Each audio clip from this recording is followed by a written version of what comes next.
Hare Krishna. Text 12. न त्वेवाहं जातु नासं न त्वं नेमे जनाधिपाः न चैव न भविष्याम सर्वे वयमतः परम्. Meaning, the Lord says clearly that He Himself, Arjuna, and all the kings who are assembled on the battlefield are eternally individual beings, and that the Lord is eternally the maintainer of the individual living entities, both in their condition. Their individuality existed in the past, and their individuality will continue in the future without interruptions. Therefore, there is no cause for lamentation for anyone. Text 13. देहिनोऽस्मिन् यथा देहे कौमारं यौवनं जरा तथा देहान्तरप्राप्तिर्धीरस्तत्र न मुह्यति. Meaning, if Arjuna is on the same level with Krishna and Krishna is not superior to Arjuna, then the relationship of instructor and instructed becomes meaningless. If both of them are deluded by the illusionary energy, that is Maya, then there is no need of one being the instructor and the other the instructed. Such instruction would be useless because in the clutches of Maya, no one can be an authoritative instructor.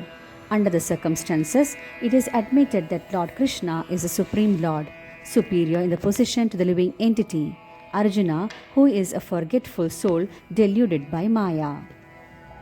Text 14. मात्रा स्पर्शास्तु कौन्तेय शीतोष्णसुखदुःखधा आगमापायिनो नित्यास् स्थितिक्षस्व भारता.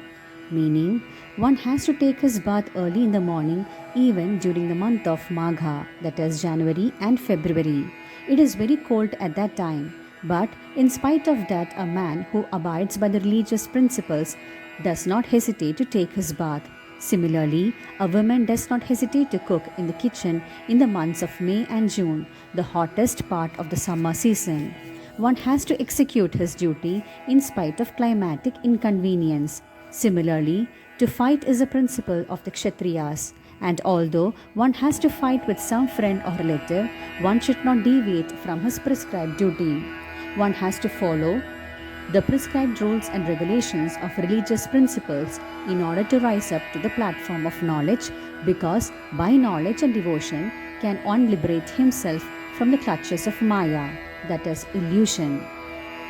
Text 15. Yam hina vyathayantyete purusham purusharshapha samadhukka sukham dhiram somamritvaya kalpate. Meaning, anyone who is steady in his determination and can equally tolerate the onslaughts of distress and happiness is certainly a person eligible for liberation. Here it describes the fourth stage of life, that is the sannyasa.